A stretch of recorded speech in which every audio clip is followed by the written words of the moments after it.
What's up, guys? My name is the FM Guru. Thank you for tuning into my first video.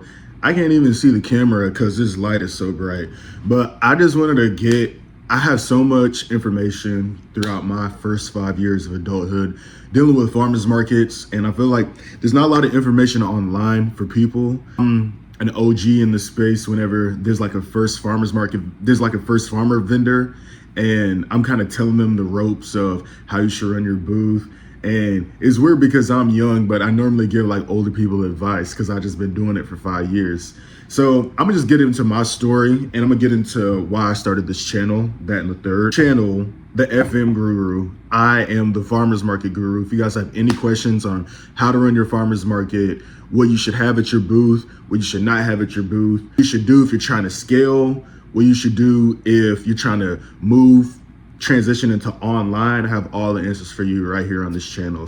I started my business at the farmers market. I was 21, and I think I'm coming into my final year. So I'm gonna just give you guys my experience. I'm gonna get into how I started right now. So when I was a kid, right, I was always into selling snacks at school. Bag that I would go around with and sell it to the students, the snacks. It's because back in the day when I was in school, Michelle Obama had passed this law to where you couldn't have any like junk food snacks. So we had a bunch of whole wheat snacks. So I saw the market demand, started selling snacks, and I did really well with that, right? So I was like, what am I gonna do after high school is done?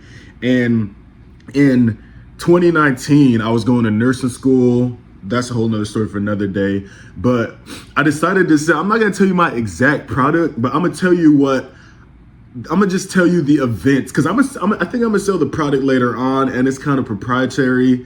The first event I ever had, I was selling snow cones. Let's just say that was the product, right?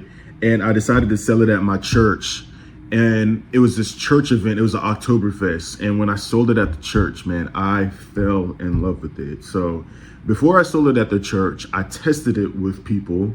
They said that they liked it. Then I started selling it. Then I started doing good with it. So this was 2019 in October. So in October, I sold that.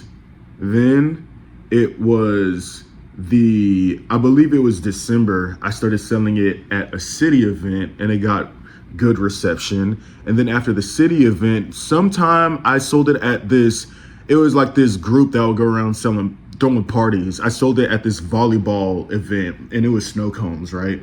So it did well at all three of them. So I'm like, okay, what events do I need to do in order to keep this pushing? So this is 2019, right? So obviously everyone knows in 2020, COVID happened. So when COVID happened in March, I had the volleyball event. In March, that's when everything shut down for COVID. So in February, March, I was working at a call center. But then when COVID was really happening, like in April, May, June, I was actually working at a jail. I was working at a jail at 21 or 22. After I was working at the jail, I still had the snow cone thing in my mind, right? So at the same time, I was looking at apartments because my dad had wanted me to move out because I was home from school, didn't know if I wanted to do nursing. My dad was like, okay, it's cool if you drop out of college, but you just can't be here. You got to like find something to do. You got to get out of here. So I was looking for apartments with my mom. And while looking for apartments, I noticed this sign, and it said farmers market now opening up. And I was like, I'd never heard of a farmers market before, like ever in my life. I don't even think I ever seen a farmer's market before. So I was like, okay, this is going to be a good place to sell my product. So I called up the number, and the guy was super chill. The guy's name was Rowdy. He's character. Can I sell my snow cones at your farmer's market? And he was like, yeah, man, just come up here.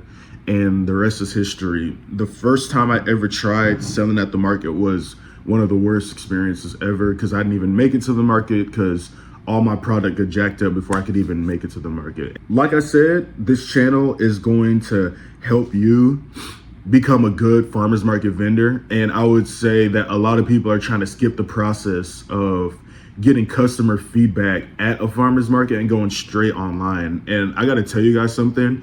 I'll show you in more videos, but if I would have skipped the farmer's market and went online, my product that I started off with was so bad. And I wouldn't, customer feedback is so important. And also, it's a way for you to get instant sales. Whereas online, if you're testing a new product, you wouldn't know how to work. So we're gonna cover all of that in this channel.